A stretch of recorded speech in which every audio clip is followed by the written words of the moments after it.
be more than a two-show Oh, topic. It should be I a couple weeks a deliberately week. left people off that I knew you guys would do, so All right. hopefully, and I still have I 60 or mean, so.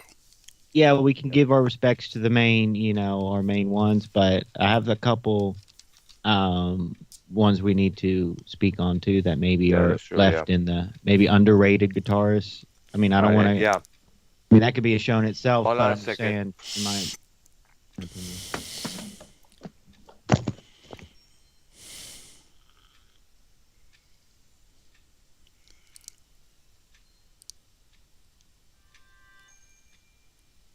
I guess somebody's going, right?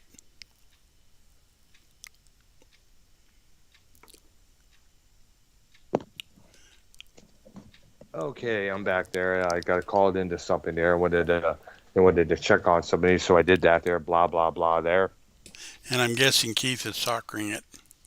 Yeah, I'm gonna say that. I was gonna say the same thing. He's probably He'll be in he'll- late. He'll be yeah, in late. always there. Yep. Which is no problem at all. All right, so everybody, welcome to the show. There, Arknolia and the Doctor. Music. Mania. Yep. Memory.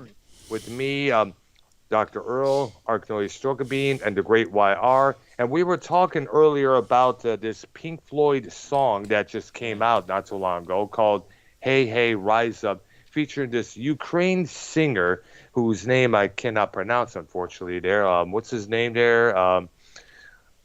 Remember, I'm not good when it comes to foreign names and such. Corner name. Yeah. Type of deal. And now it says no data. No data. Yeah, It I'll was check saying on your about- screen. I'll check on your screen. Let's see. All right. Well, I'm recording it on my Skype there just in case, so I can upload the bitch when it's all done, so I can have it in its full, Yeah. unlike what happened with the last time there. Right there. It keeps doing that. I don't know why. Your live stream's doing good. All right, so far. I But don't it hear keeps anything. like- I don't hear it. Wait, Oh but yeah, I is it- hear it.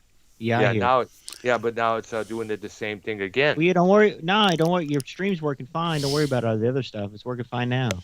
All right, now, because I don't want it to end it up like it was the last time there. Well, that came through fine too once it uploaded. Not really, but the thing was, we did a 90-minute show, and I was only able to get, only thing that came out of it was 33 minutes worth. Uh,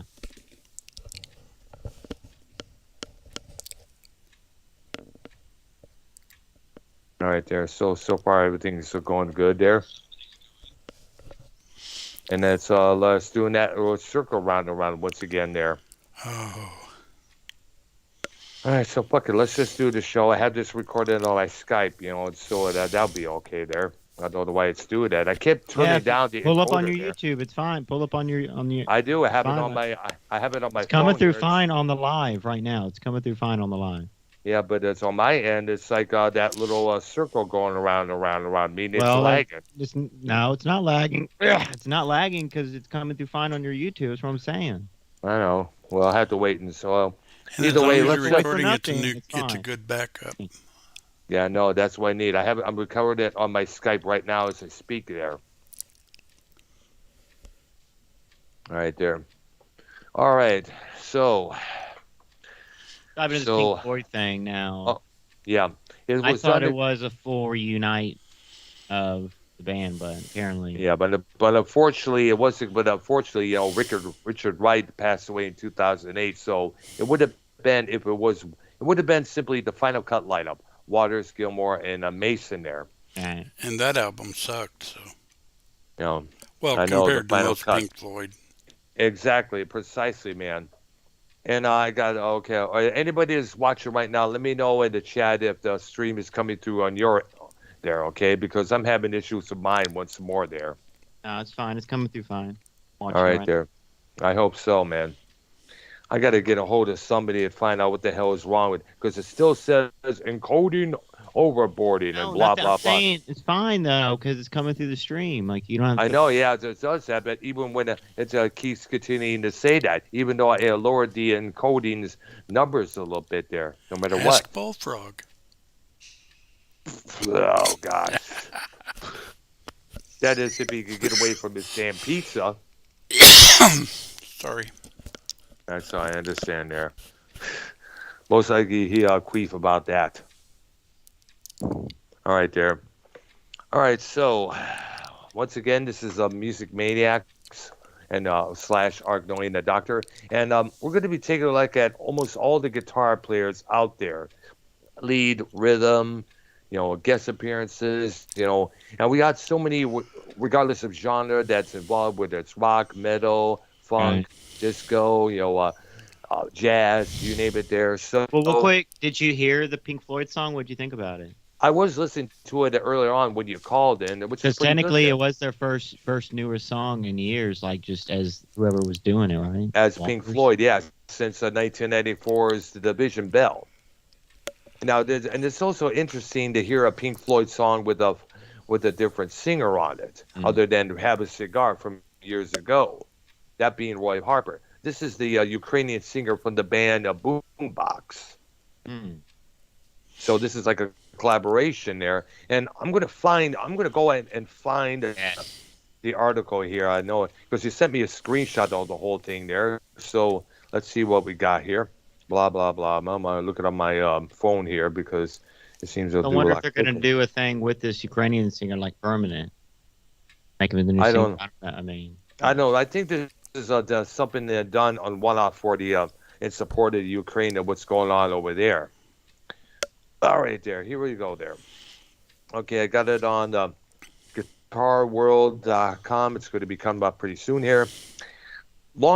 Pink Floyd's David Gilmour, Nick Mason, longtime bassist Guy Pratt are joined by Andre.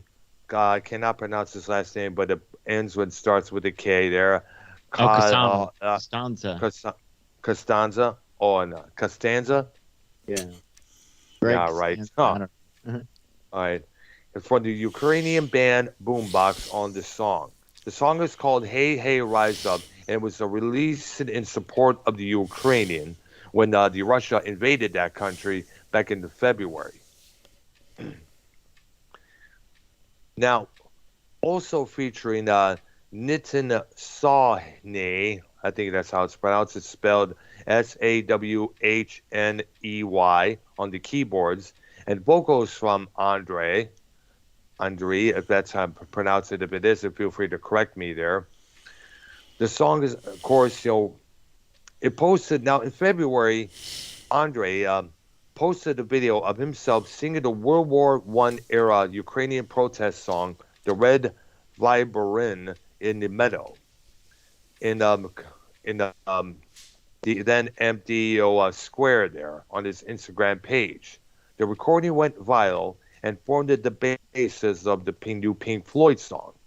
The powerful song features a stunning and classic Gilmour display of lead guitar prowess, backed with the wailing of emotive bends, perfect attack, and glass-like tone that have been long his trademark for years. You can hear it down below. Gilmour said, quote unquote, "We, like so many, have been feeling the fury and the frustration of this vile act of an independent, peaceful, democratic country being invaded and having its people murdered by one of the world's major powers." Gilmour, who has a Ukrainian daughter-in-law and grandchildren, said in that statement. On how he came up to know the Ukrainian singer, Gilmour said, "In 2015, I played a show in Coco in London in support of the Belarus Free Theatre, whose members have been imprisoned. The band Pussy Riot and Boombox were also on the bill. They were supposed to do their set, but their singer had visa problems, so the rest of the band backed me up for my set. We played Wish You Were Here for Andre that night. Recently, I read that Andre had left his American tour with his band Boombox and gone back to Ukraine to join up with the territorial defense. Then I saw this incredible video on Instagram where he stands in a square with this beautiful gold-domed church and sings in the silence of a city with no traffic or background noise because of the war. It was a powerful moment that made me want to put it to music." And down here it has the video, the Instagram post right here. Let's see if okay here.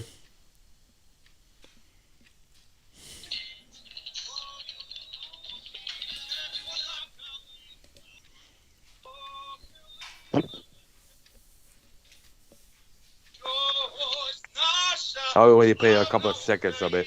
Yeah. Fast forward to like the guitar part. There's a big solo. Yeah.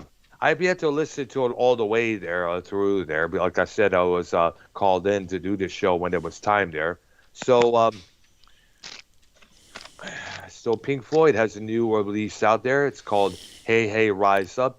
I don't know if it's going to be on Amazon. Most likely it'll probably be on all the music streaming services out there. Amazon, Apple, iTunes, all such and such there. So, and of course, I guess all the benefits, if I'm correct, go to the Ukrainian support, I guess it is. If I'm correct. Wait a minute. Okay, there we go. I'm going to make sure everything's okay there. All right. False alarm, folks. You okay? All right. Yeah, I'm all right. For a minute, I thought my voices wasn't picking up on the thing there, but it is. Thank goodness. All right, and it's lagging again on my end. Never mind. We'll take care of it later on where we're done with the show there. All right. So who's going to go first? With are we starting with rock or funk or just a mishmash, whichever we want? Okay, there. Well, Ark, you go first. All right. Okay, well, I'm going to name the obvious, possibly number one on most people's list, and that would be Mr. Hendrix. Oh, yeah, the number uno himself there. Seattle's own, the godfather of Seattle rock and roll, because he is originally from that city there. Right. Served in the army as well there. Played with Little Richard there. He also did some other band joints as well with this band there. In fact, I remember there was a cassette compilation called Roots of Hendrix, and it showed basically some pieces there that he played with his other band, and one of the main pieces was "Wipe the Sweat from My Brow" after dancing so much there. So I was amazed by how vintage that recording sounded there.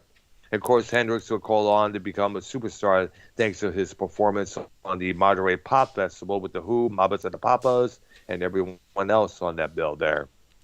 And there was a time early in his career where he was actually the opening band for the Monkees.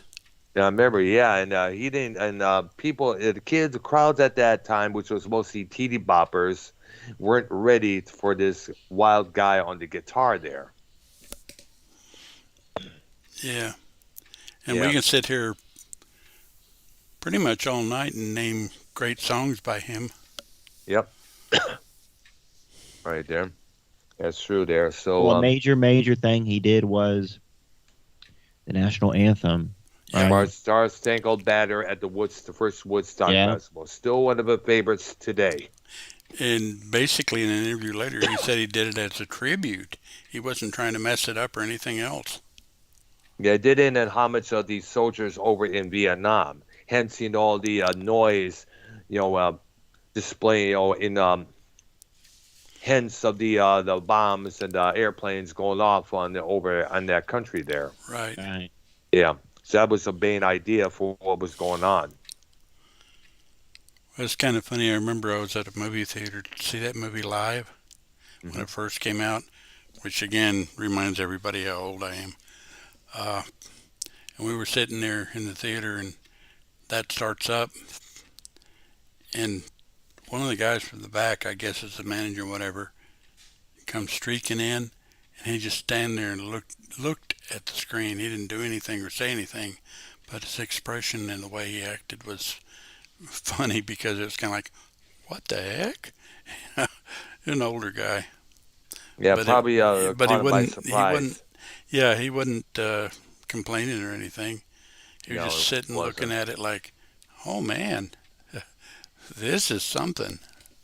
Yeah, it is, definitely. And wouldn't you know, it'll still be one of the most respected covers of that song next to Whitney Houston's in 1991. Another cover of that song, I don't know if you guys have seen it or not. Ted Nugent played it. Pretty close before a Cowboy game. I see YouTube. There, yeah. I see there. I didn't see it when it happened because I don't watch that team. All right. I understand they're not doing.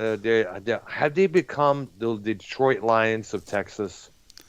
I suppose. I don't know. Like I said, I Yeah, don't pay much because attention to them. a friend of mine who lives in on Facebook and on Skype, who I've done a couple of shows with past. Her name is Now there's Alyssa. everybody. Yep, she lives in Arlington, not far from Dallas, and she basically told me that I won a couple of years back that the Dallas Cowboys were losing like bitches, and I was like, are they losing more than the Detroit Lions back in Michigan there? And we joked about that for a couple of minutes there. All right. Okay. Your turn, YR, or is it my turn? I think we usually follow with a YR. Okay. Well, You you there, YR? bring Hendrix up, but we all know he used different pedals and everything. Mm-hmm. But one guy who, changed the game with guitar playing, the great Edward Van Halen. Oh, yeah. Not only pretty much put together a Fender Stratocaster mixed with a Les Paul. Mm-hmm. He pretty much tried to do that with the Frankenstein guitar. Yep. Talking change in the game. He always he didn't have the money back in the day for all these fancy pedals, so he tried to find out ways to create the sounds on his own. Yeah. I mean, this guy's playing. tapping. There's solos out there that he's just using the the tone knob on the guitar, and it sounds like a violin. So I mean, he does all sorts of things. He pretty much, if you're in the 80s, all the guitars were copying off of. Oh man, I was going to bring that up. Off of Eddie. Yeah. Every guitar player, whether it was from this band or that band at the time that was coming out, were all trying to copy Eddie. And there were so many out there. Mark St. John was one of them, who played on the Kiss album, Animalize in '84 there. One of the guitar players for the band Autograph was trying to do the same thing. George Lynch, he basically put the shredding into the game there. When you think about it, there, And like the that Floyd Rose system too. I mean, we use the diving bombs and do all sorts of different sounds, and not go out of tune. That was the purpose of that whole thing up there. So you could keep it in tune. You can use a tremolo any way you want to, over, under, sideways sound, and not go out of tune. Video, Brad. Remember the video you sent? Yes, I did. Yes. About Raven Bedard? Yes. Yes. She's probably one of the bad. I would love her to do a duet with that teenage drummer rocker girl there. They should do something together. Collaborate on a video, something like there. And basically, I sent YR a couple of videos from this gal, Raven Bedard from Canada. She's a massive shredder. Like if they were to have, I know there's a female Pantera tribute group there called Cowgirls from Hell, but if by chance their guitar player decides to leave, I recommend they get Raven Bedard as their replacement, because she channels Dime, Randy, Eddie, all those guys. Well, don't name all the guitarists. Massively. Yeah. I know it. But definitely I sent YR a couple of her videos there, and to show how much of a badass she is. All right. Okay, and mine, I'm going to start with mine there. This guy here, as you know, we discussed him a few times. He was one of the main inspirations to why I got back into the guitar. I quit for a couple of years out of disgruntlement, and then I picked up a couple of records from the thrift store there, Lizard and It'll Wake Up a Dizzian, and the band was called King Crimson. I listened to those albums there, and then I started buying more King Crimson albums, like Lark's Tongue Aspect, In the Court of Crimson King, Island, Starless and Bible Black.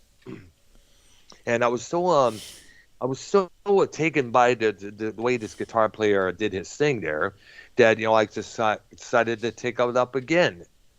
Started learning more rock tunes like Turn to Stone by Joe Walsh, Smoke on the Water, everything else there, and it started evolving on my own there. So where I didn't really need any lessons anymore. But I credit this man for getting me back into the guitar, as I said, after a 2-year layoff that I did. Robert Fripp of King Crimson definitely is one of my first picks. And he was on my list. Yep. And I guess Crimson is on tour right now. It's called the Music Is Your Friend Tour. It's what it 2022, and it's our live. I don't know if they're performing right now. I don't know if they're going to be coming into Houston anytime soon. I don't know, but it would be interesting to see perform all the King Crimson material. Like they do a lot of like the cruises and festivals and stuff. Well, King Crimson, no, I don't know if they ever do that, cruise or festivals there. All right. Ark, it is your turn, dude. Okay, I'm going to go with another icon. He started out in a group called the Yardbirds. All right. And he moved on to form his own little group, the New Yardbirds, and then renamed it Led Zeppelin. Yep, Jimmy Page. Yep. And keep in mind, he's done other work as well there. Here's a little story there. There was a short movie, a 30-minute movie called Lucifer Rising. But I guess it was what's his name? Pete Anger, I think his name was, or Mark Anger, what it was. Let me look it up there for you guys there. And what it was is that, let me hear blah blah. Let me look up this sucker here. Lucifer Rising movie there. I'm going to go to Google for this because this is an interesting story. It was originally supposed to have Jimmy Page's music on there, but apparently what it was is that at the last minute, the director just decided to use somebody else's music there. And as a result from that, Page threw him out of his place, and then the director cursed Jimmy, and then that's when all that bullshit apparently started. With the money being stolen, Robert Plant losing his son, and then almost dying in a car wreck, and everything else that followed afterwards.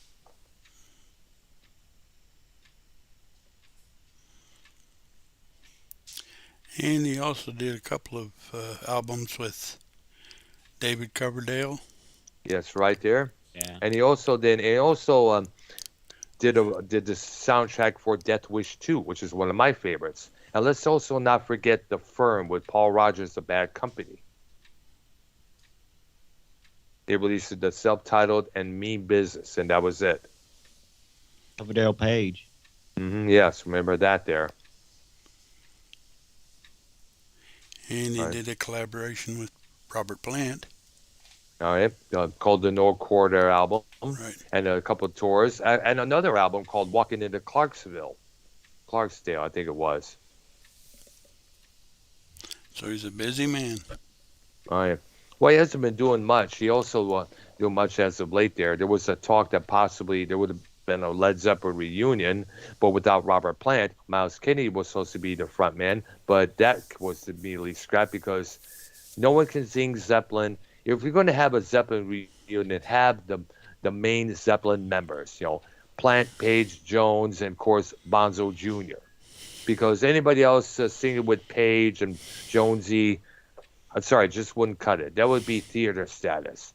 If they were to have Plant back in, they would reach stadium status when it comes to that tour they would do. All right. Now, if I look up the director of that Lucifer Rising, his name was Kenneth Anger. That was his name there. All right. YR.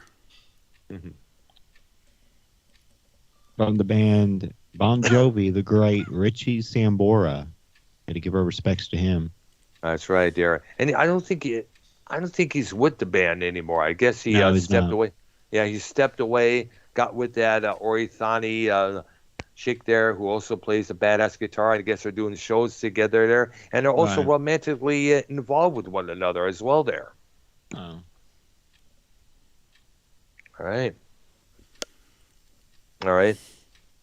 And also looking at the cast of that Lucifer Rising for and Jimmy Page even made a cameo in that. Some man holding some sort of a candle or something like there in that movie there. All right. You're up. Okay. Mine would have to be David Gilmour of Pink Floyd. And the reason I dug him is because he was able to bring something into his guitar playing, which is emotion. Whether it's a solo to a rock song like the Nile song or Isabel Bar from the More album, or a solo from Maroon for the Division Bell, or on the Turning Away, Sorrow, or other stuff like I Keep Talking. He was able to deliver that powerful emotion to it as well there. A lot of people say that one of the greatest guitar solos ever is that live version of Comfortably Numb off of the Bolts. And that's not the one solo he did for the same track from the Delicate Sound of Thunder from '88 there. I remember seeing the VHS of that concert there, and he did do a good job there, no doubt. Actually, that's what it said was the understatement. He did an excellent job. And you got to give him credit. He was able to keep Floyd going after Waters left. Yeah. All right, there. Okay. Okay, your turn, Arky. Another biggie. I'm going to go with Eric Clapton. Mm-hmm. He also started out with the Yardbirds on their first album. That's right, the song For My Love. And he went to, actually For Your Love, but okay. For Your Love. And then he Good song there. Yeah. Then he went and joined the John Mayall Blues Breakers for at least one album, maybe two. Yeah. And Cream came along. Yeah. With Jack Bruce and Ginger Baker, both rest in peace. And then Blind Faith. Yep. And then he hid away for a long while, then came back out to have a solo career. Success with the song Very Cocaine. Successful. Very successful. Which, by the way, was written by a guy Derek named... and the Dominoes. Oh, yeah, that's right. Layla, his love ballad to Harrison's wife.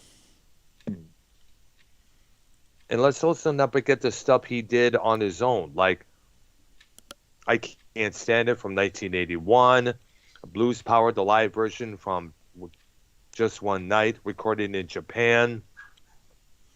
And we also cannot forget the other stuff he did in the 80s, like Behind the Sun, that was produced by Phil Collins, except for the hit single Forever Man. That was a big hit on the radio there. Yeah. It's in the way that you use it. That was featured in The Color of Money, the sequel to The Hustler, which starred Paul Newman and Tom Cruise. And let's not forget his number one main ballad of all time, Tears in Heaven, which we all know the story behind. His son Connor climbing up a window and falling how many feet to his death? 45 feet. Yeah. And the story was that while he was rehearsing that song for an MTV Unplugged performance, one of the roadies noticed that he was rehearsing that song. He stopped and he started crying. And we don't blame him, because it was that is a tearjerker when you think about it there. And of course, the other hit singles would somehow be ballads like My Father's Eyes.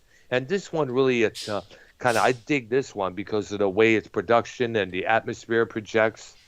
Change the World with Babyface.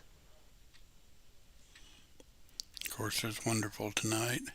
Yeah, it's really another ballad that gets played on the soft rock stations on that Pillow Talk program I mentioned about a couple times.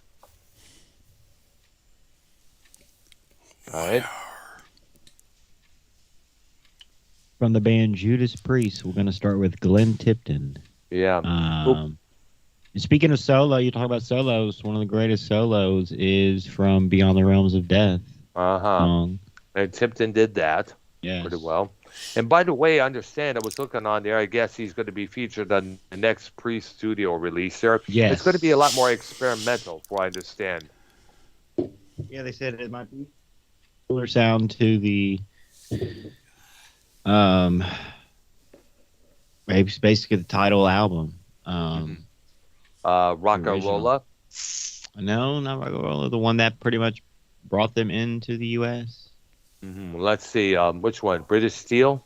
No, not British That was Steel. the one that.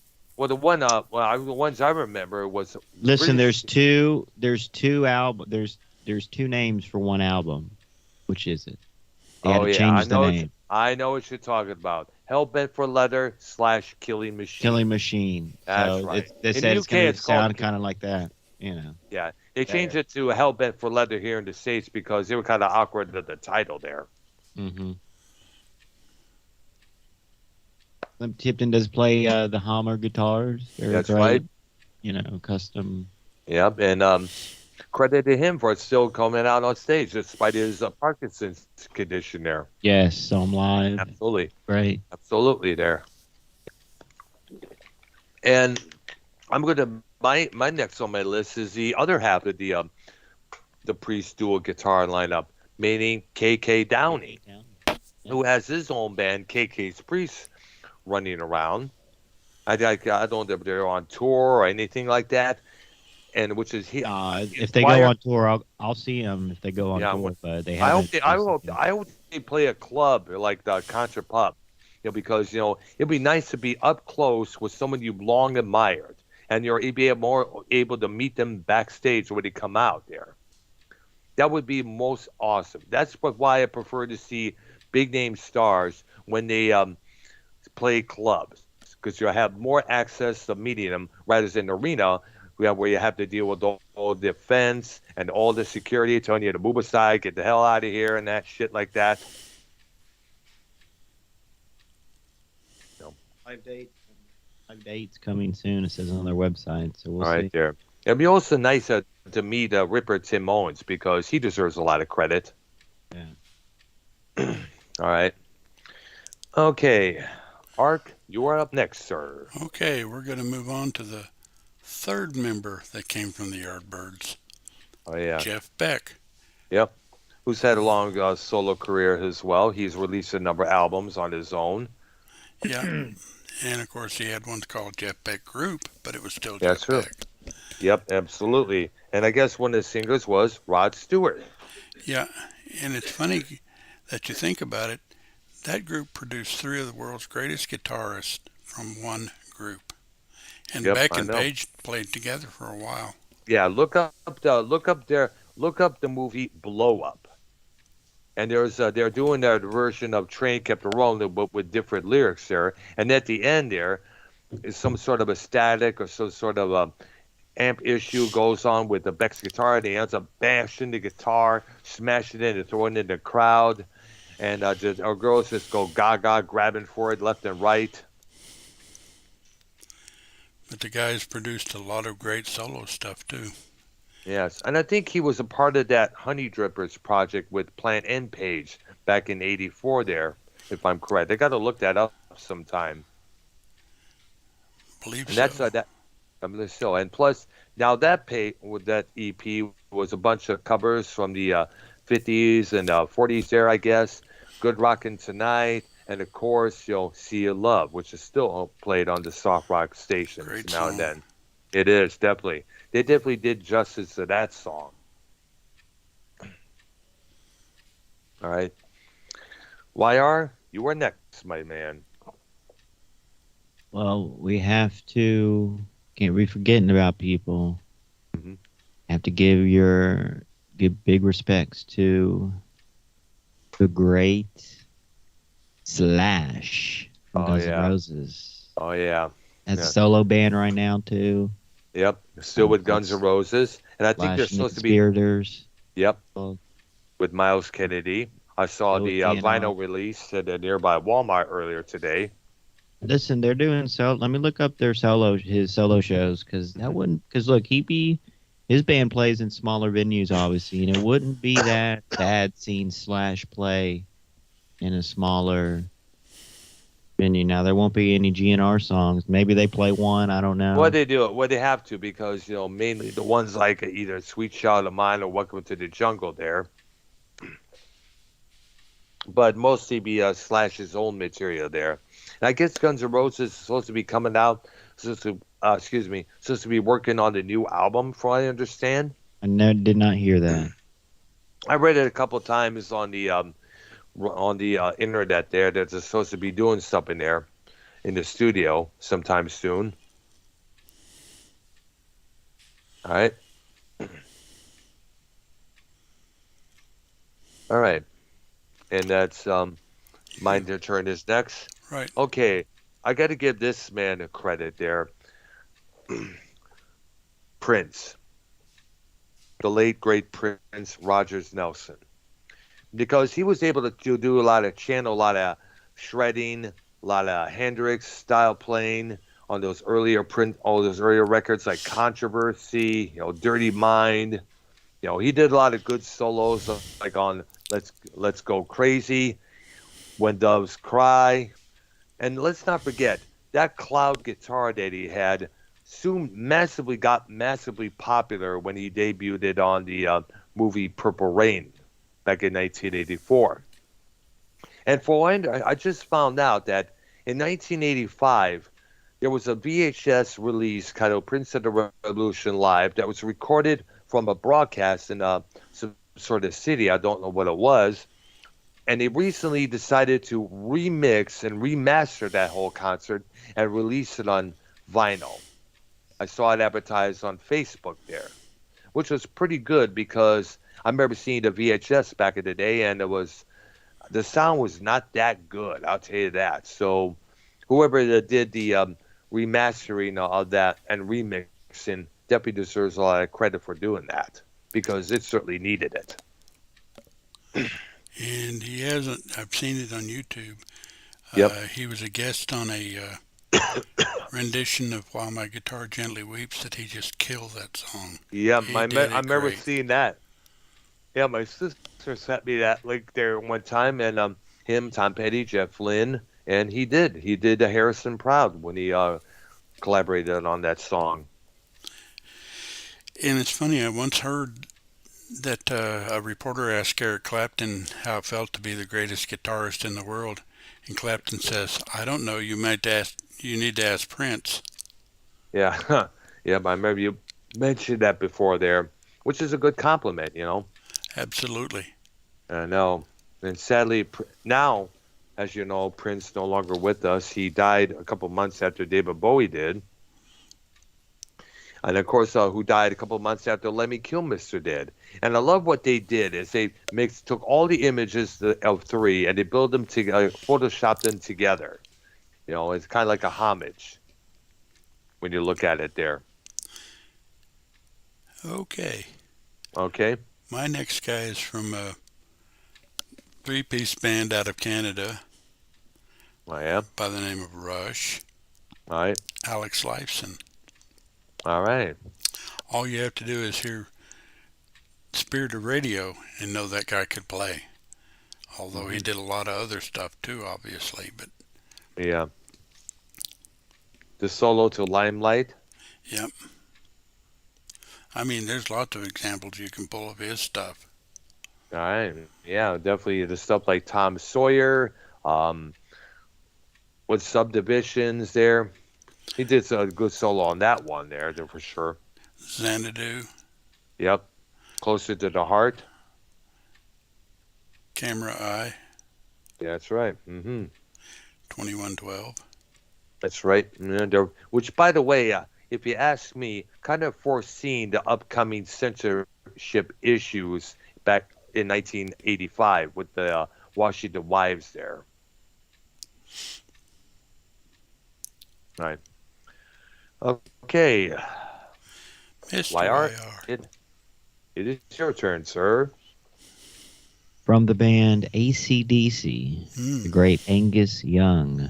Oh, yeah, definitely. Give our respects. Absolutely. Props to him, and also respect to his younger brother, Malcolm, who sadly departed from us in 2017. They wrote some killer jams together with Bon and us, Brian, there. And I guess they're still going on to this very day. He played a Gibson SG guitar, very famous. Absolutely. And plus, he, along with Black Sabbath's Tony Iommi, Yes. Made that guitar popularized. Is that your next guy, or you just throwing names out there? That's it. That is my next guy there, Okay. Tony Iommi. Because I became a massive Sabbath fan when I heard the first record on the neighbor's house on cassette there, and I was just blown away. I borrowed it, and I just wanted to learn it. I would have captured the same feel that that atmosphere had on that record there. And I think I mentioned this to you, YR, and Ark. I tried even playing. It was a rainy day at our old Roseville house. There was lots of flooding in the garage that we had, and despite that, I would go to the garage, plug in the amplifier, play the guitar, and try to capture that sound, try to capture that feel, that atmosphere. Now, looking down at my 50s, I was like, what the fuck were you thinking, Earl? Lucky to be here. Yeah, exactly there. Now, there was no shocks, no issues, or no zaps or anything like that, thank goodness, because it kept everything way for the wah-wah. But, to think doing something like that back then, I was like, what were you thinking, Earl? What the fuck? Oh. Okay. My next guy got his start in a group that, well, a lot of people don't know this. Procol Harum. Ah. And then he went on to have a great solo career for a very long time, and he's still going as far as I know. And that's Robin Trower. Bridge of Sighs, In City Dreams, twice removed from yesterday. If you want to hear a real guitar virtuoso piece, find Daydream, the live version in Montreal in 1970 something. It's epic. And let's not forget the solo he did for Two Rolling Stones. Oh yeah. Day of the Eagle. Yep, absolutely there. He sat here for a long time and named great Trower songs. And he's still around. I guess he's still doing shows occasionally here and there. I've seen him, I think, 5 times. All right. And each show was incredible. All right there. All right. Okay. From Ozzy Osbourne's solo band and Quiet Riot, the great Randy Rhodes. Oh, yeah. Taken from us too soon, man. Way too soon. Way too soon. It's what's even more sad is that, that kind of cost, that even, I think I mentioned this before.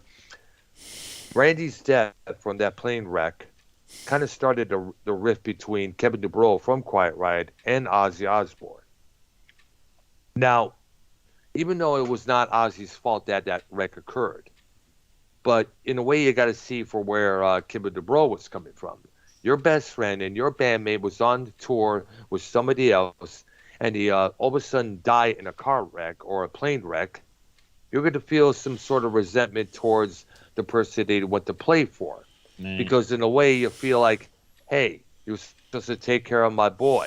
It's like if you leave your dog over a neighbor's house while you go away for the weekend and you get a call and find out that dog has died suddenly, you're going to be pissed at your friend there because you're supposed to make sure you take care of him. The one thing you're supposed to do and you couldn't do it. And I'm thinking that's what DuBrow was having that issue with Ozzy over about. So he kind of had that issue with Ozzy, I basically felt like he allowed Randy to die, even though it wasn't Ozzy's fault. The one that needs to be questioned was the guy who was flying that plane. Which I guess he died too. I guess so there. Also on that plane was this stylist who was dear close friend of Sharon Osbourne at that time as well. Yep. And up until his death, up until her death, Dolores Rhodes, his mother, would receive flowers on the day Randy passed every single year from Ozzy. And he continued to do that up until her passing a couple years back. Oh. All right, there. My next one will have to be one of the almighty guitar players from Deep Purple. One of the first divas in the heavy metal, Richie Blackmore. And when you read about the story, what went on at the California Jam in 1974, kind of displays that. He was having an attitude. It was basically what it was that they were supposed to play later, but they got a call in to play sooner. Blackmore was not having it. He said he's not waiting till he's not playing now. He wants to wait till the sun goes down a lot more. And towards the close of the set, he basically trashes 3 of his Stratocasters. He blows up an amplifier. He strikes one of the cameramen with one of the remainings of that guitar. You have to look on YouTube to see what I'm talking about. And he almost got arrested for that. Soon afterwards, the members of Purple decided to get on their jet or helicopter, whichever, and flew on out of there. You know? I believe that was Space Truck, and they were playing when he did that. So I got to look it up. But still, look it up, YR, and everybody else listening. It is a trip to view there. 3 guitars, 1 amplifier, all decimated there. And there was also another video from 1977 when he was with a Rainbow there. They were about to leave the stage. Blackmore decided to stay on, play a few chords, and he trashed his black Stratocaster just as well there. And by the way, Townsend. Yep. Yeah, pretty much there. Yeah. Okay, my next guy was a member of this group's classic lineup. Yes, Steve Howe. All right. So a member made appearance with the current lineup of Asia at that time. It was Jeff Dowes and a whole bunch of new guys there. Steve Howe showed up to play with the Jam later on during the set there. People were excited. Yay. But it was good to see Steve Howe play the Ritz in Roseville. Yeah, he had a decent couple of runs as a solo career. As well, yeah. But his best stuff is with Yes. And let's not forget the bands Asia as well as GTR, which paired him with Steve Hackett, formerly of Genesis. Yep. Right. Okay. YR? Is he there? Hello, YR, you still there, dude? I was on mute, sorry. Basically, we cannot it's okay there. forget to mention the guy that basically made the Flying V popular in rock and roll, and that is the great, and I have his guitar hanging on the wall right now, that black and white famous Flying V, Michael Shankner. From UFO. Now, remember the beef that KK Downing said he was the one who made it famous, blah, blah, blah?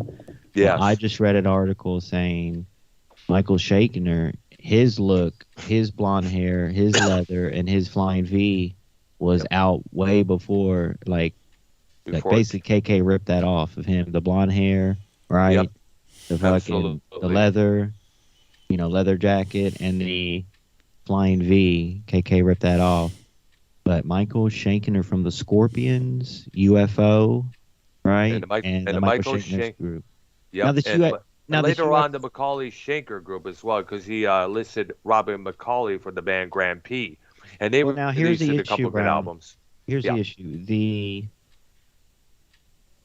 UFO, the band. What do you all know about them? Have you ever seen them live? I heard they're very, very historic and all that. I have never saw UFO live. I only know a couple of their songs like "Lights Out" and of course the iconic "Doctor Doctor," which did as for B-side there. But I understand they were like a major influence to bands like Iron Maiden and such. Right. A Trunk lists them as one of his favorite bands. Their live record, Strangers in the Night, is highly respected as well amongst the live albums that are out there. And yep. Go ahead. And we got to give him credit give Schenker credit for his other work as well. Captain Nemo, Rock My Nights Away, Armed and Ready, Cry for the Nations. Pretty good stuff there. He put it out there. He was also one of the first guys to feature Cozy. Well, actually, he wasn't the first. I was going to say he was a part of Rainbow as well there. Cozy Powell, rest in peace, was one of his members of his band, along with Graham Bonnet from Alcatraz and Rainbow as well there. And I guess he even had a couple other ex-members of UFO in his group just as well there. Yeah. Those are good albums. I used to have them. Yep. They are famous for the cover of one of their albums called Force It. Yes, I remember. Which got kind of blanked out here in the U.S. for the most part, although you could still make out what was going on. Absolutely. And the two models on that album cover will later go on to form a group of their own, an industrial project called Throbbing Gristle. Chris and Cozy. All right. All right there. My turn. My next one will have to be this good guy. He's a good guitar player. Well, he did a lot of good licks with the Scorpions in the 80s releases there. You know, like Rock You Like a Hurricane, The Zoo, No One Like You Give Me What I Need, Still Loving You, Crazy World, Martinez Yabs. He's still with the Scorpions to this very day. And if you notice that he's been wearing this cap on his head at all times there. Do you think that's because he's grown bald or he just loves wearing that cap? I think it's because he's starting to lose some hair. Absolutely, yeah. Anytime you see a musician or anybody wear a cap 24/7 when they're out in public, it means that they're going bald. That's the other option they have to solve that issue is to shave their heads completely. And I don't think I don't know if Medina's jobs would sport a bald head at this moment. Although Wolf Hoffman from Accept has been doing that for a long while there. Yeah.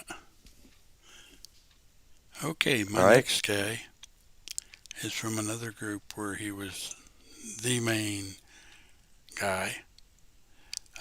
Dire Straits, Mark Knopfler. One of the first guitar players to do a pick instead of using a guitar pick with his fingers, next to Lindsey Buckingham and Robbie Krieger from The Doors. Don't be stealing my list. Well, I know, but I'm just pointing something out there. They'll come up again later. I know. It doesn't matter. All right. Okay. YR, you are next. You are next, my brother. Well, need to give a minute for this person, also deceased. The great Stevie Ray Vaughan. Oh, man. You know? Man. The weekend after his passing, the Ritz in Roseville had one of the local stations over there, and they also built a blues guitar player whose name I forgot there, but he went and did a tribute set to Stevie Ray Vaughan there, and one of the MCs, one of their personalities, Todd Fowler, I still remember his name. He said that when they got the news of Stevie Ray's passing, the phones were just lighting up like crazy. Because Stevie Ray did a lot of great, phenomenal guitar work. His cover of Voodoo Child still remains top-notch. Little Wing. Couldn't Stand the Weather. Little Wing, yes. His other material like Pride and Joy, Couldn't Stand the Weather, Crossroads, I think it was, as well there. a different song with the same title, if I'm correct. And also, let's not forget his cover of Superstition, the Stevie Wonder tune. Yeah, and the one that used the nursery rhyme, Mary Had a Little Lamb. Ah, yeah, definitely there. Still respected to this day among the blues greats. Taken from us way too soon. Earl. All right. Yes. I'm going to give this man a lot of credit. He too was a member of the Scorpions. He played on their earlier '70s albums like Virgin Killer, In Trance. He played also on, well, not necessarily on I was going to say Lonesome Crow, but Michael Schenker did lead on that album there, which kind of like sounds like the first Black Sabbath album when you think about it, production-wise, that is. Oh, Uli John Roth deserves a mention because he did guitar work with them on the earlier records like Taken by Force. That's just as well there. In Trance, and of course the controversial Virgin Killer. All right, there. So he definitely deserves a nod for his work with the Scorps. Okay. My guy is an early pioneer, but is very well known. Chuck Berry. Good guitar player. He popularized, I don't know what kind of style of guitar that he used to play. The model, it was a Gibson, I know that. Yeah. Was it? Yeah, I'm just kind of looking up what kind of guitar that he modeled because he used to play that a lot, you know. But you can hear his guitar in pretty much all his works.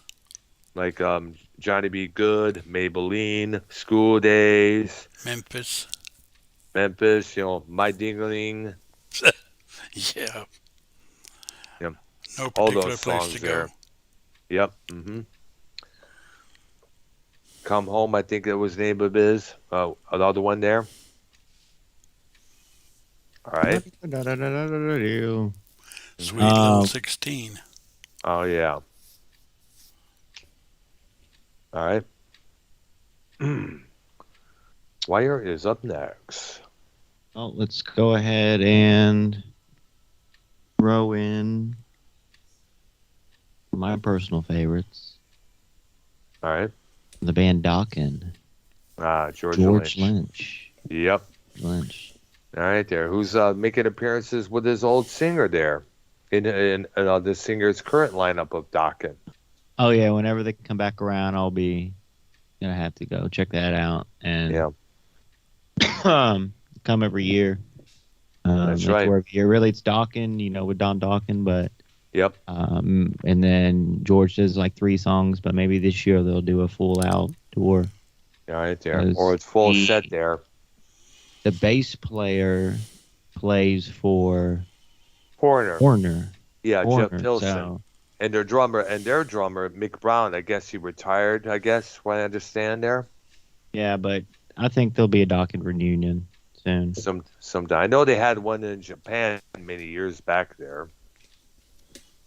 Really is a great band of the 80s. Really is. And it's sad that Lynch and Dokken couldn't get their shit together when they were still riding high. Because those two have been known not to see eye to eye. Right. Yeah. All right, there. My choice coming up would have to be Deserve This Man, because he is a shredder just as well there. He came in, he played with Ozzy on the album No Rest for the Wicked.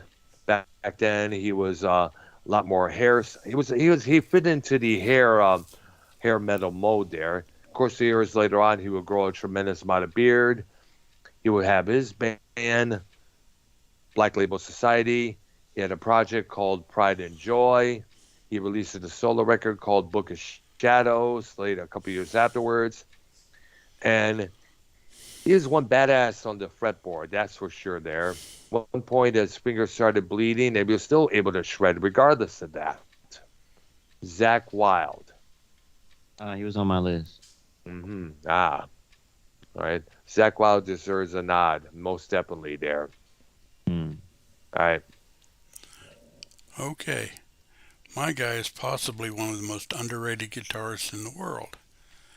And he used to play a solo with a young girl singer.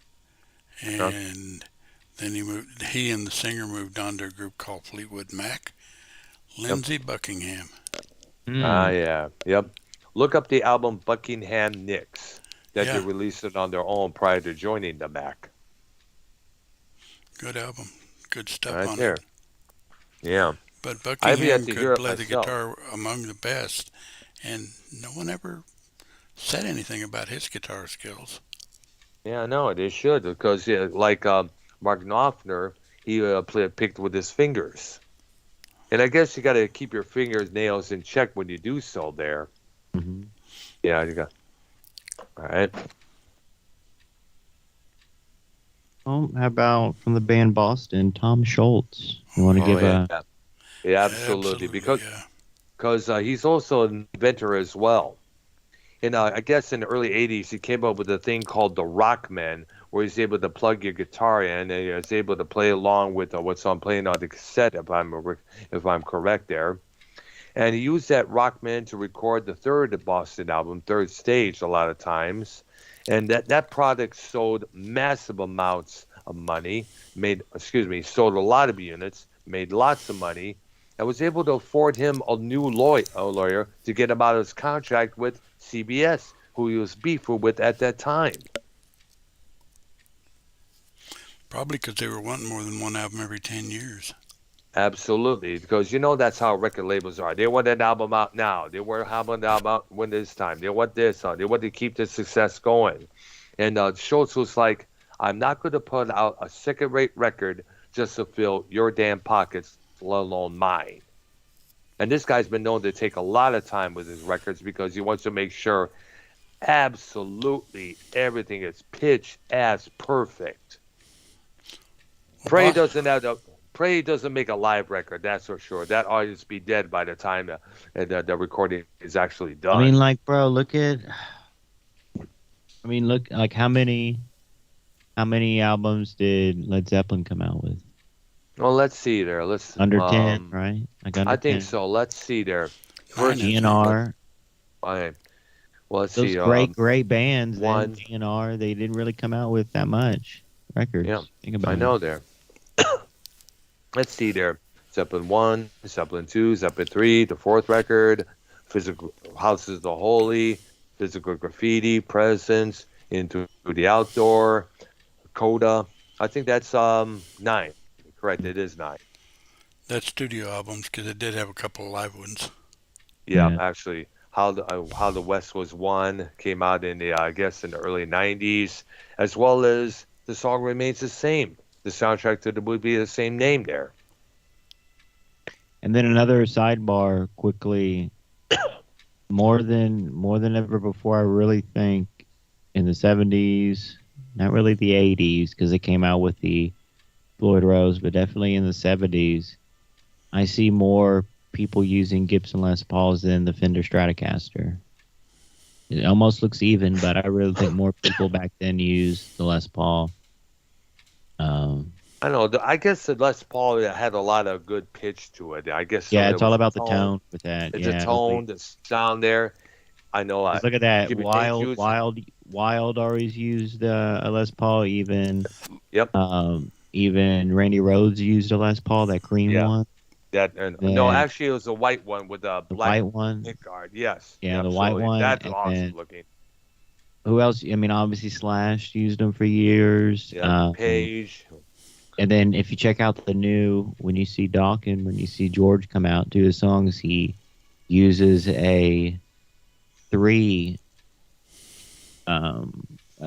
Basically, there's 3 pickups on there instead of the 2 on the standard. There's 3 on there, and you can tell it's a vintage Les Paul, almost like a dark cherry red, like a dark red, burgundy color. But he even uses those till this day. Those. That good tone. And speaking of a Les Paul guy, well, I have a good pick coming up. So go ahead.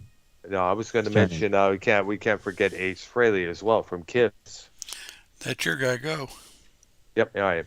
give this man credit because Ace is still out there. It would be nice to see him reunite with the original Kiss lineup with Peter, Chris, and Gene and Paul. But the problem is there's so much bullshit between the Gene and Paul and the other two guys. It's going to take a long, long time for that to just swirl over so you could do a full-blown reunion show. Now, I don't know if Kiss are still on the road. Haven't heard anything from a while there. But, the idea of, I guess, it's just kind of awkward seeing Tommy Thayer wearing Ace's makeup, along with Eric Singer wearing Peter's makeup there. But then again, I guess they had to sell the rights to those makeup, personalities to Gene and Paul. Because I guess what it was is that when people think of Kiss, they think of the Demon, the Star Child, Spaceman, Catman. They're not going to go for Demon, Star Child, Spaceman, Foxman, let alone Demon, Star Child, Ankh Warrior, and Foxman. And they're certainly not going to go for the non-makeup era. The Kiss they want is the one that I first mentioned there. And that's what the Kiss people only know from. That's what they know. So obviously that's one of the prime reasons why they still wear the makeup to this day, prior to even though they're still in their 70s. That's the Kiss that influenced all these bands, including Pearl Jam and Nirvana. Yeah. Okay, my next guy is a long-standing member of a group that started in the 60s. Right. The Byrds. All right. Roger McGuinn. All right. Master of the 12-string. Yeah, he popularized that's for sure there. Without a doubt. Yeah, you hear Mr. Tambourine Man, that opening little licks that he does on that 12-string, and it's like, oh, that's definitely something you're not going to forget. I know, yeah. Yeah. And I guess he still has that 12-string to this day if he performs. That's if he does perform now and then. True. But he always played a 12-string. All right. Well, a group that you guys don't seem to be very into, but a guitarist in a group, I mean, you have to give the group big ups for their following, and the guitarist was a character himself. The Grateful Dead, Jerry Garcia. Oh, I like that group. Yeah. You do? Y'all, I like we that really group don't talk a lot. about.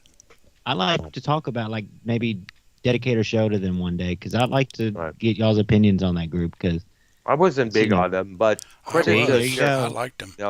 Yeah. Well, I did especially only the jams. Yeah, that's true. When the original jam bands like Blues Traveler and the Spin Doctors will later follow in the 90s there. And credit to Garcia, he lost part of his middle finger in a axe with an axe, I guess, with his brother there. And I guess when you can notice when you see he plays guitar, half of his middle finger is missing there.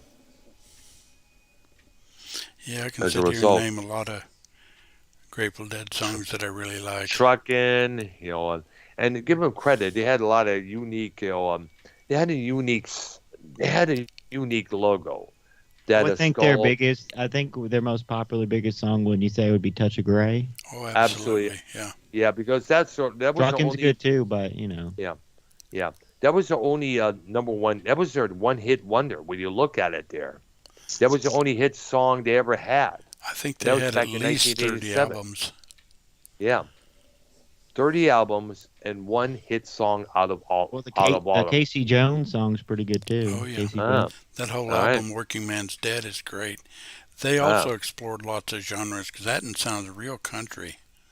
Well, I know they had this one record that kind of explored the disco scene as well at that time there. I forgot the name of it. Is that the one with Dancing in the Streets on it? I do not know. I only heard about it through hearsay here or there. I remember it was mentioned in a couple of publications there. I got to look that up sometime before I hit the hay tonight.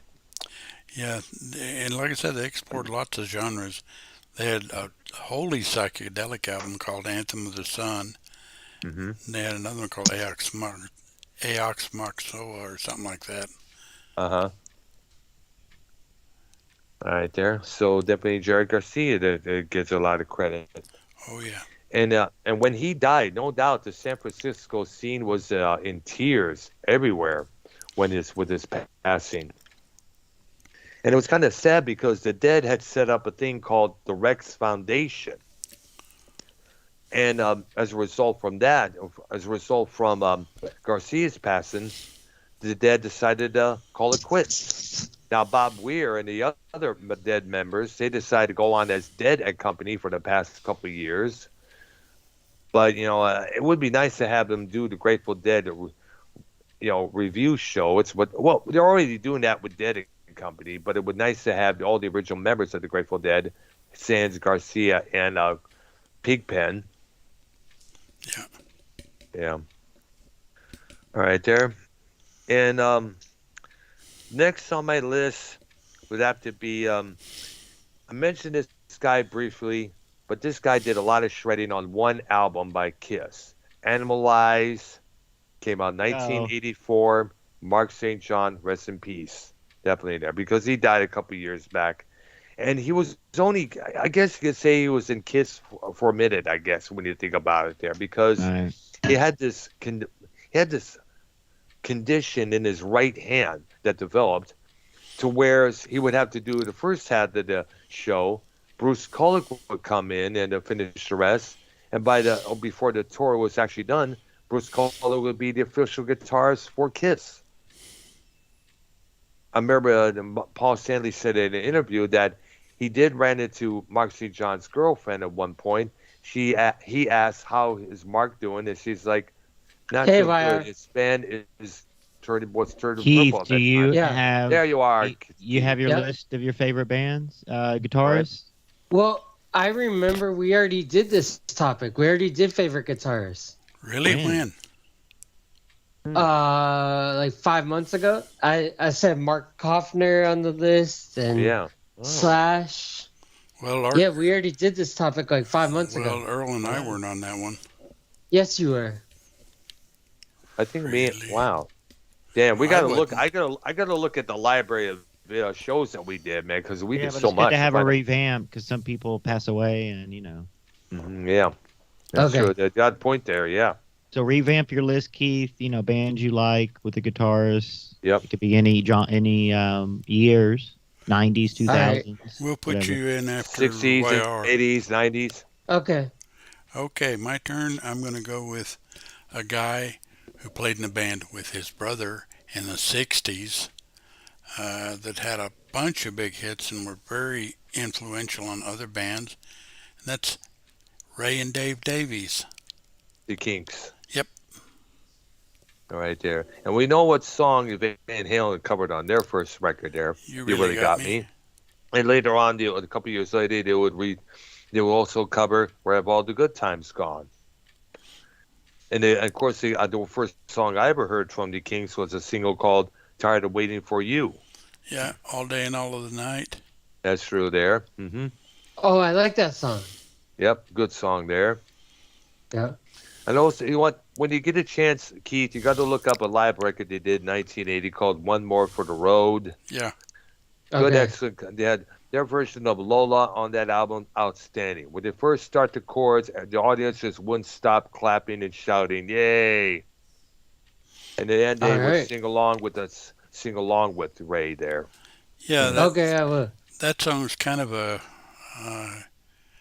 in a way, a controversial song because people haven't figured out what it's about. Yeah, let's put it this way: it is one of the first LGBTQ songs. When you think about it, there.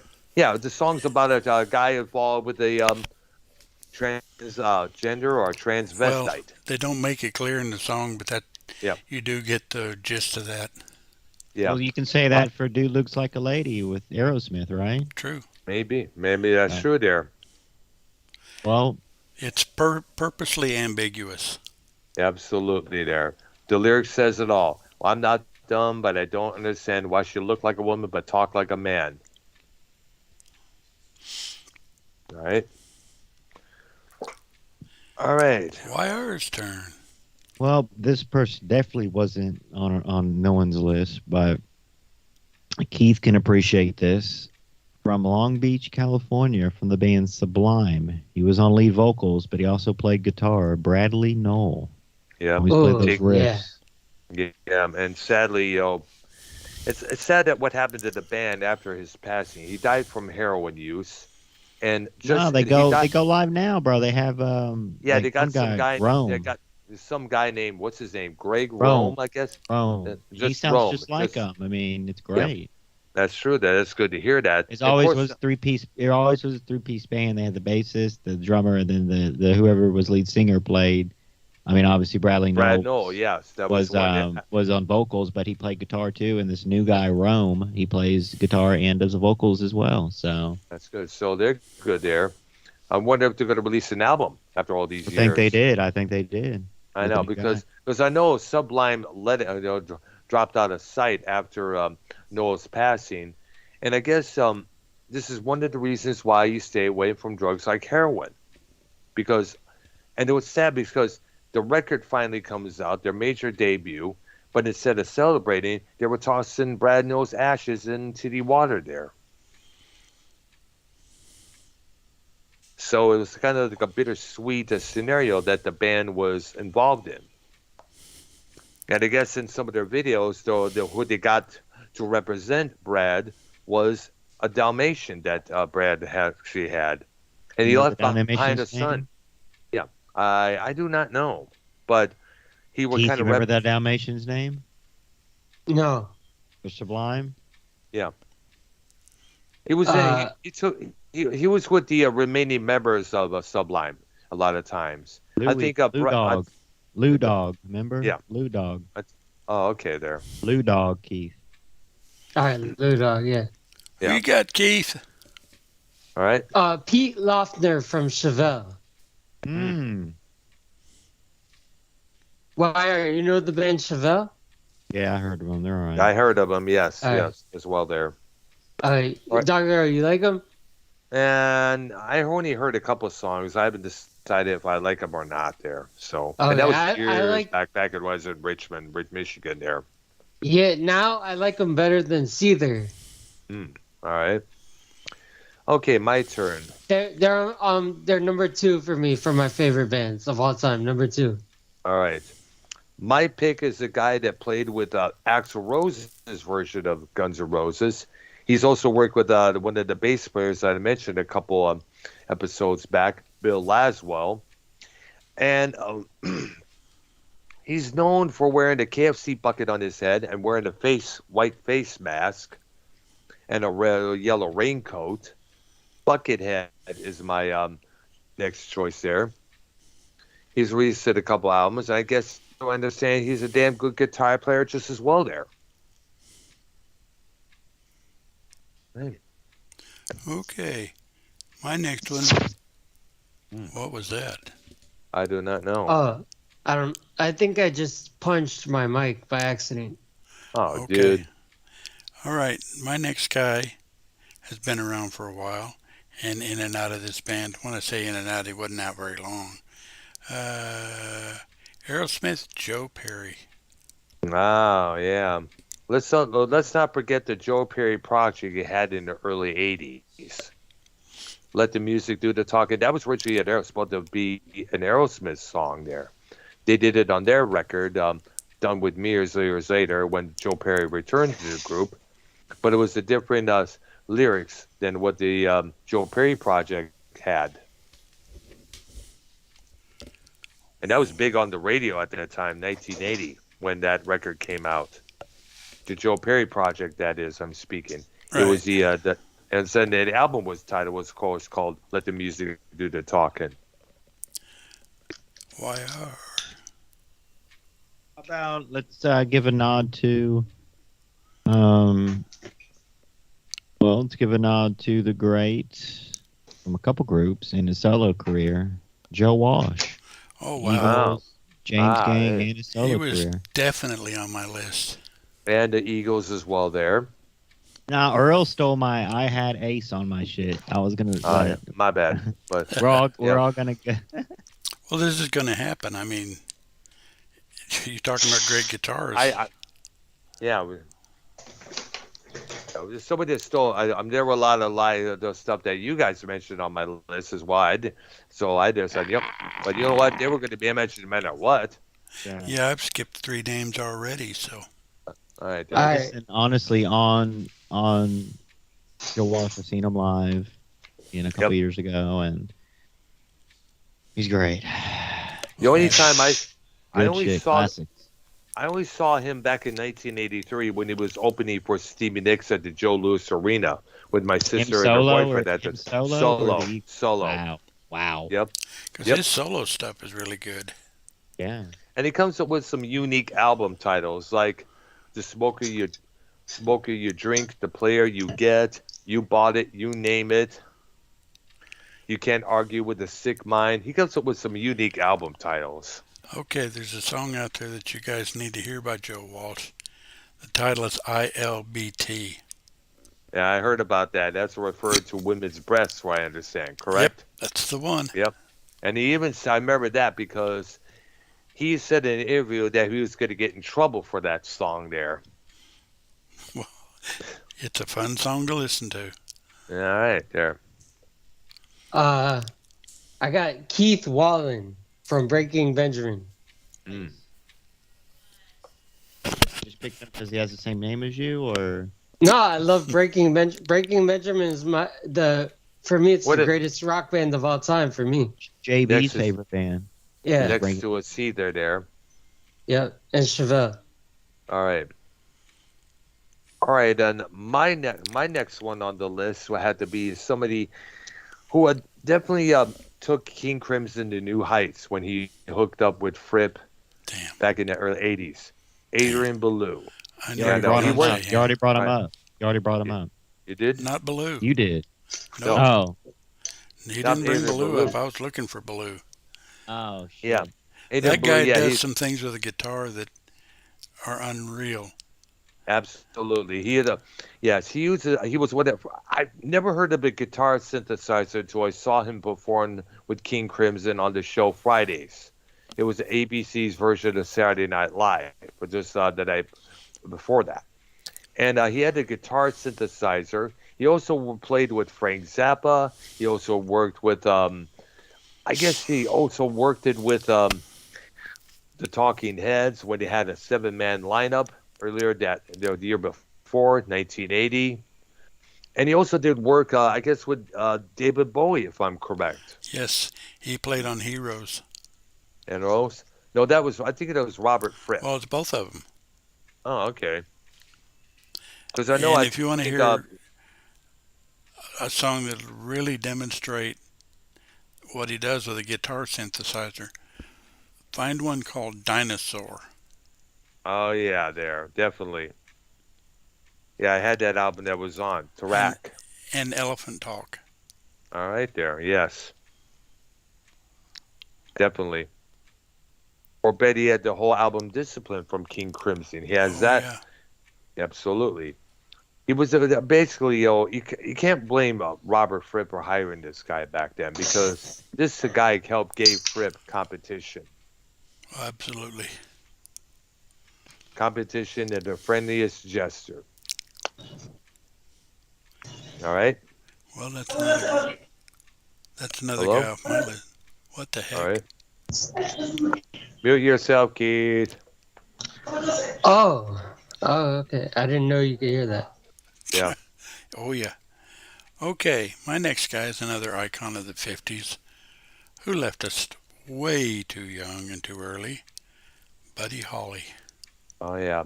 And he was one of the first guys to popularize the Fender Stratocaster when you look at it there, because that was his guitar of choice. And for his time, he was really good. Right. Taken from us too early. Way too early. And I guess Richie Valens, he also popularized that guitar as well, the Strat, if I'm correct. Right. Ah, nice.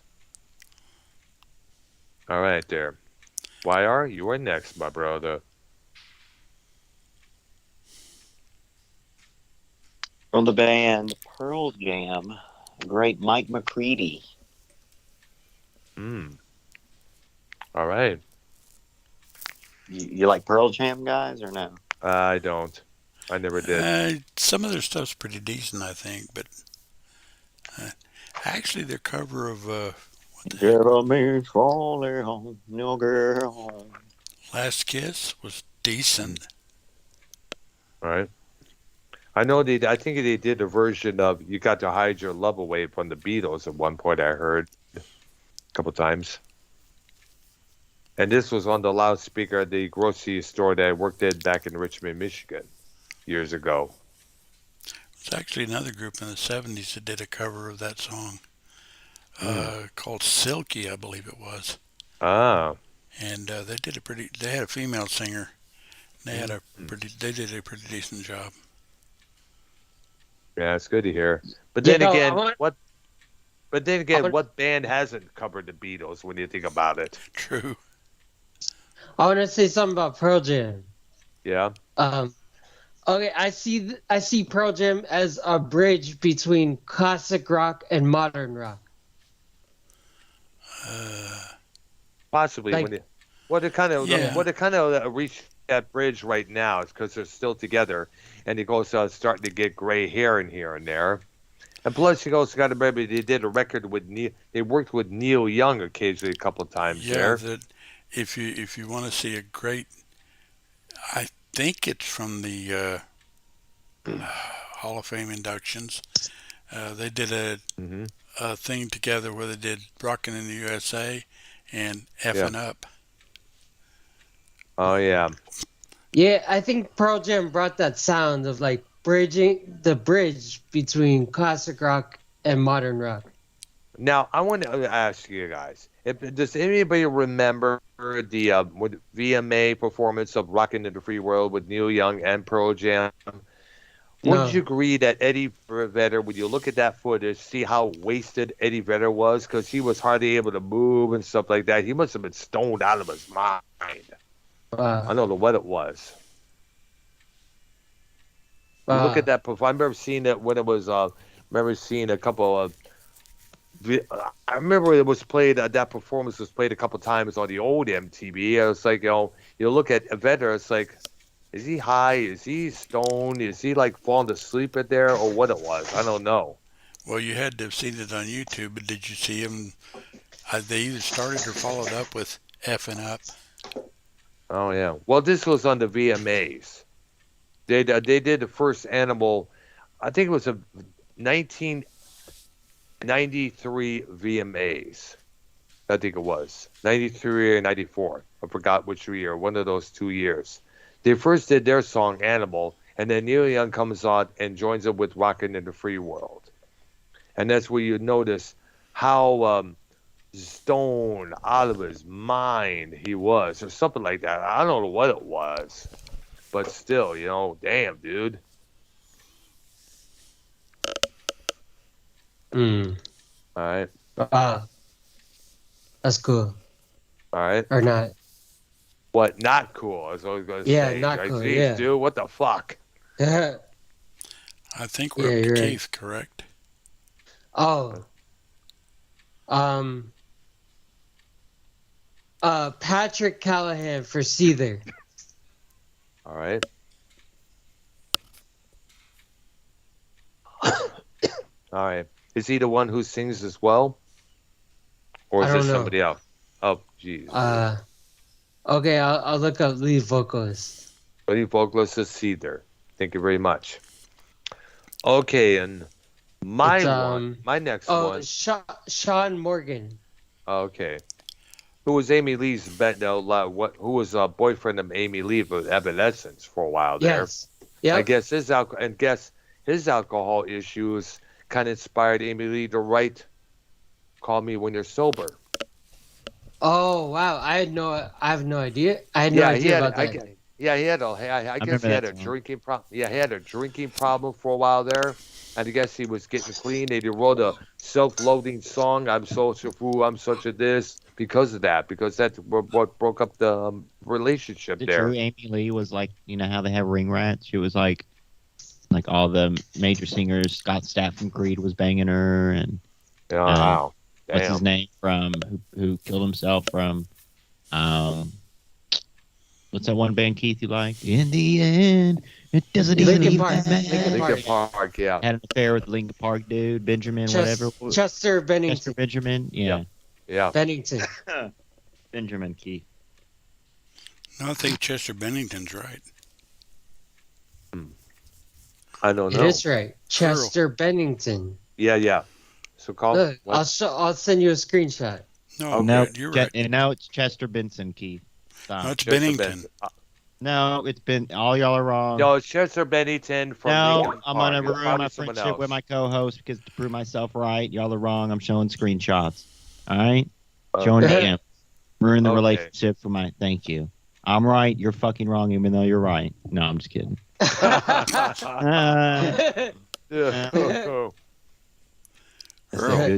a good comedy right there. Oh yeah. Speaking of girls, we got to mention this. This is the first female on the list here. Oh wait. Ford.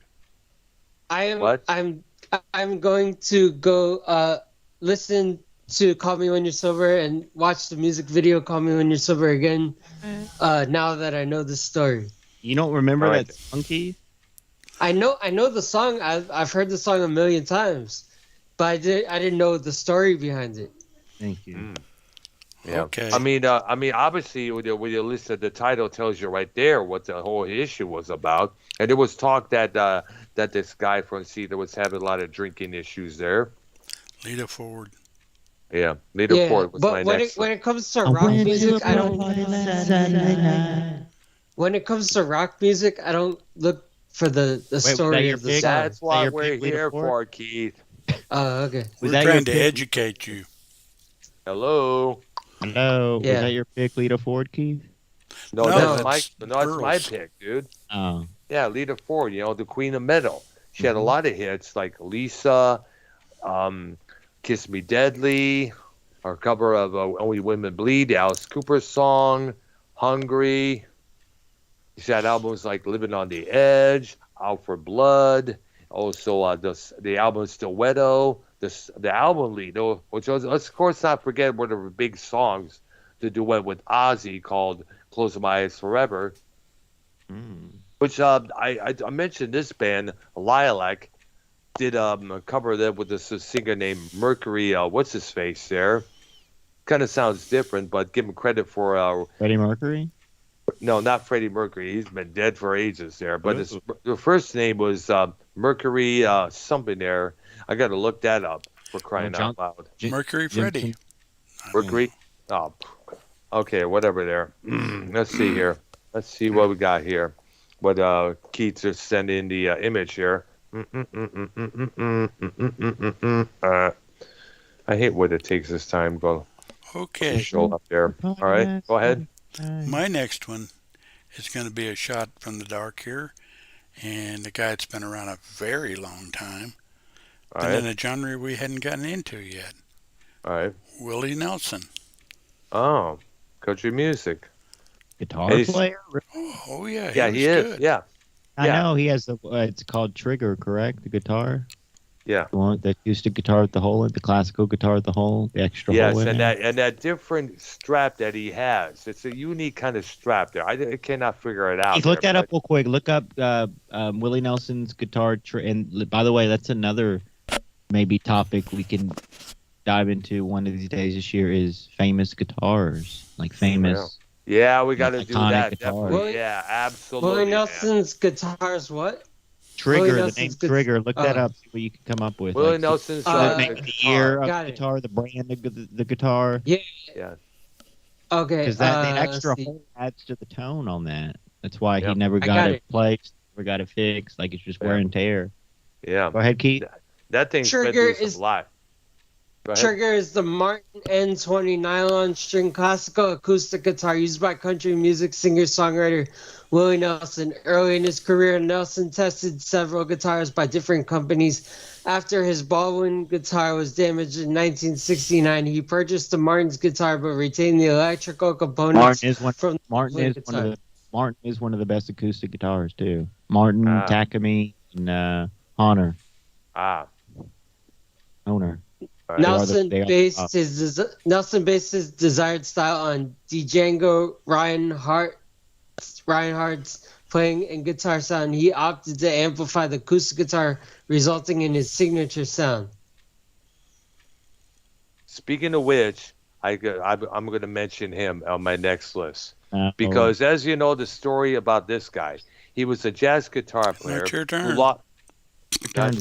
My bad. My head got caught up in the discussion here. I'll do it. No more catching up. All right. We will bid for you. Is it my turn? No, YR. My turn. Oh, yeah, my bad. And we need to give a nod. There's a couple. We're going to go back into the 80s, and we're going to go ahead and give a nod to... And people really... He's not really... I mean, I've heard, like, people kind of shit on him, but he still crushes it. Man, Poison, one of my favorites, CC DeVille. A lot of people kind of shits on him, but he's really not that bad, bro.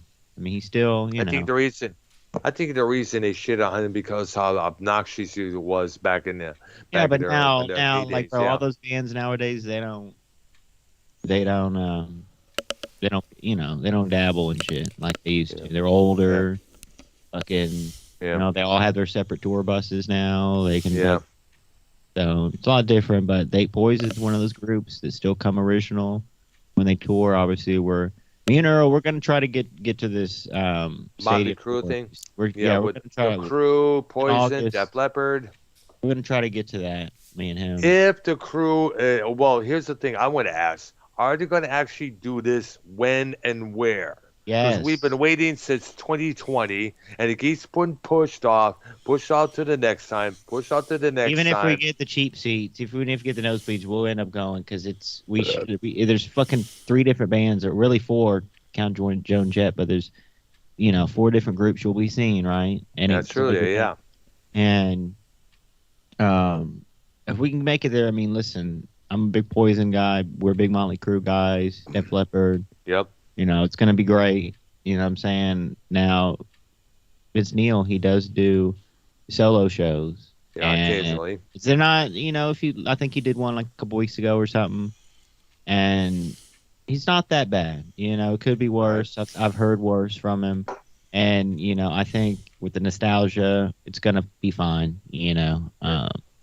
Obviously, I think they got just they just got like so much publicity and more popularity from that Dirt movie that they originally were retired, because they originally were retired, so they probably got a big offer, and they put this together, and so I think if he really couldn't do it, he wouldn't do it. But then it's like, well, you're gonna take the payday regardless if he can still sing or not. So we'll see. Well, do you think his voice will be ready? I mean, it's decent. It's not bad. It's not bad. Not bad. All right, there. It's Keith and his partner's turn. Now, all right. Go ahead, Keith. Art Alexis from Everclear. Oh, I think they're coming out with a new tour. Keith, can you look that up real quick? Everclear, some group called the Nixons. Have you heard of them? No. 90s group. Y'all never heard of the Nixons? I haven't. Never heard of it. No. Well, I think this is kind of a 90s, this Everclear Nixons tour, and another group. When Keith pulls it up, the new tour thing. Did you find it, Keith, brother? Yes. Keith. April 22nd, they're in Golide, Texas. April 23rd, they're in Houston, Texas.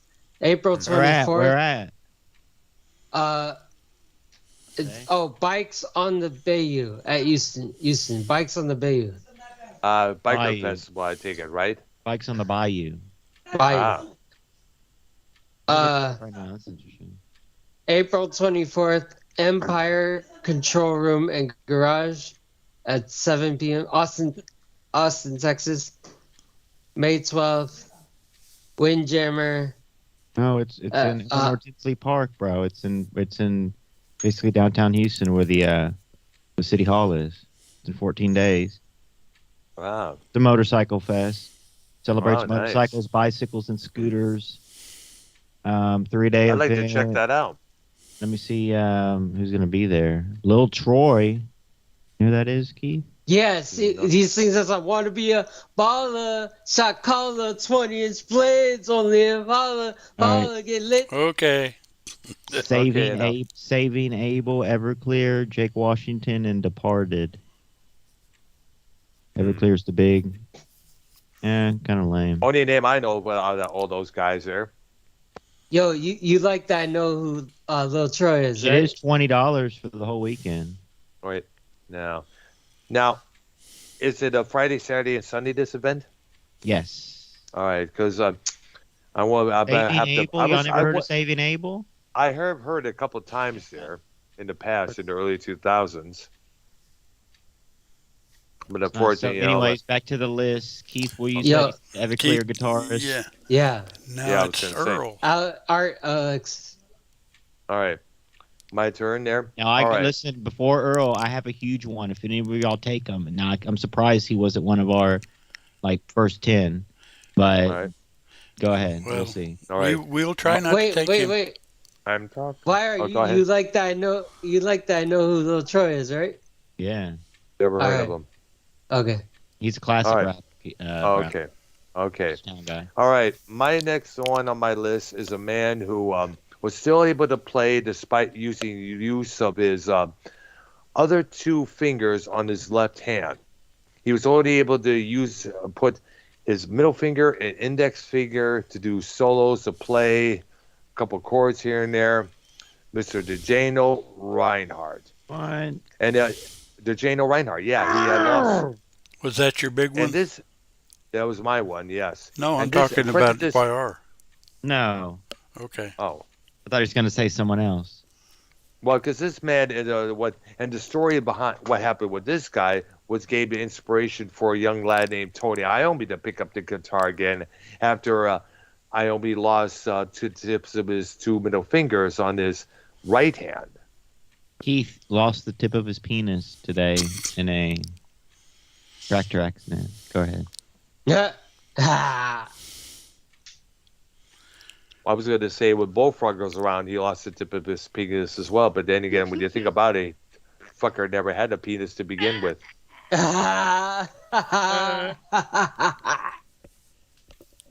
Unbelievable. All right. Okay, I'm going for YR's pick.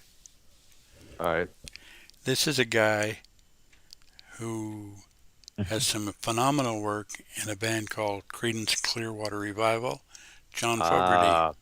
All right there, yeah. He did some good solos there. Especially on their... Go ahead. Go ahead. If you listen to the solos on Susie Q and heard the good Grapevine, their Marvin Gaye cover, you know what I'm talking about. No, they're not that good. Listen to Ramble Tamble. Uh-huh. No, CCR did a bunch of fucking good songs, right, Keith? He did there. Right. Yep. Yeah. I Ramble like, Tamble. Have you ever seen The Rain? Yeah. Yep. Who will stop the rain?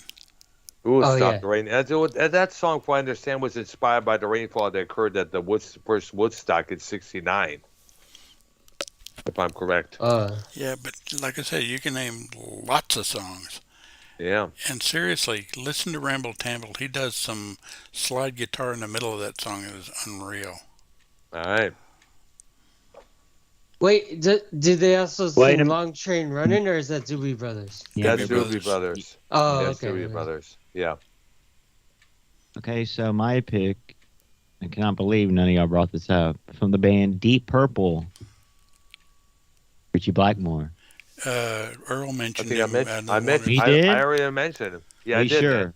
Yeah. Because he took it from my list.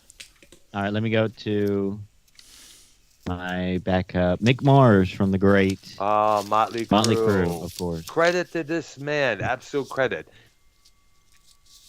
In this condition, which is kind of like arthritis over his body, he's still able to play. He basically has what Jesse has. Jesse. And I cannot pronounce it. But yes, that's where his bones kind of freeze up like an arthritis. It's like in a way there. Lobotomins, something. Yeah. He had to have hip. I remember he had to have hip surgery to do the reunion tour, the Carnival of Sins tour in 2005 there. He's unable to move his neck, by the way, because of this condition. But he was able to keep playing with the crew no matter what, despite being in that pain. We're getting close to making this part 1 and doing a part 2 on Monday. But Keith, it's your turn. Dean DeLeo from Stone Temple Pilots. That's what I'm thinking as well, from Stone Temple Pilots. What? Yep. Yeah, he is. He did some good guitar licks. And we'll close out with Earl. What do you think? Right. Well, Dean DeLeo. Well, or my choice. Yeah. All right. Credit to this man. We lost this guy in 1993 from prostate cancer. He was a damn good guitar player, as well as a composer and an activist for voting. Frank Zappa. Oh, wow. Oh, yeah. He's definitely on my list. Yep. Absolutely there. In fact, one of the reasons when I started wanted to relearn the guitar player again, he was another one of the reasons next to Robert Fripp, because I saw a video performance of his show on the old MTV. It was on Halloween night. He played this cool looking Les Paul with sunburst front there, I guess it's called, on the front of the guitar. And he was a damn good player when you look at it there. Oh, absolutely. The solos he did. He's considered one of the top 10 by a lot of people. His solos on Muffin Man, Envelopes, the solos he did on Montana, I'm the Slime, other tracks that he had done with the Mothers of Invention and his own solo career definitely deserve a mention there. Rest in peace, Frank. We miss you dearly. All right. And that's a good place to close and pick up next week with our part 2. All right. Which I'm going to... Yeah. Do you know the song "Crying Like a Bitch"? Yeah, I heard about that. That was What? Yeah, it's a song. Yeah, it's a song Godsmack wrote about Motley Crue's Nikki Sixx. Oh wow, I didn't even know that. Yeah, I heard about that. The story about that. I guess that it was some sort of a crew fest with the crew there, and I guess they were appalled by the way Nikki was acting like such a diva. Oh, that's my favorite Godsmack song. I didn't know the story, but I'm glad I know the story now. Yep. All right. Isn't he the one that was driving the car that killed that other guy when they were both drunk or whatever? No, that was Vince Neil, and the other guy that Vince Neil, yes, and that was on New Year's Eve, 1980. Yep. Razzle, their drummer there. Remember we did that story about Hanoi Rocks with YR and what's his face there? Hey, you're what's his face, Keith? Oh, you weren't there then. No, he wasn't there. No. Oh, so Dr. O, do you like that song? I heard it a couple of times there. But my personal favorites from Godsmack would have to be Voodoo, whatever, and of course that I Stand Alone. Okay, cool.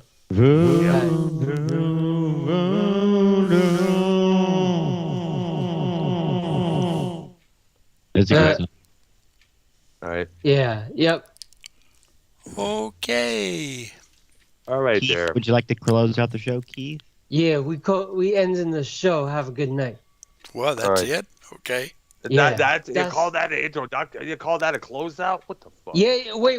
Hold. It's better than what YR does. YR will just abruptly end the show with a warning. No. We do it like this. Bye-bye. Okay, we do it like this, okay? We do it the way I usually do it. For Arknolia, for Keith, for YR, and myself, enjoy the rest of your Thursday evening. And we will see you on Monday, same time, same station, as always. Bye-bye. And that's how we close out the show. Same bad time. I like mine better. Okay. You need to work on yours, Keith, dude. Same bat time, same bat place. There you go. Yeah. Same bat station. Yeah. All right. All right, then. And we'll see you all on Monday where we continue our part 2 of our list, okay?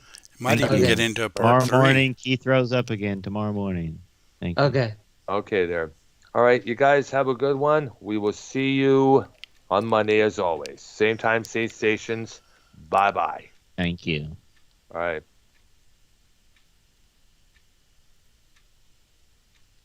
All right.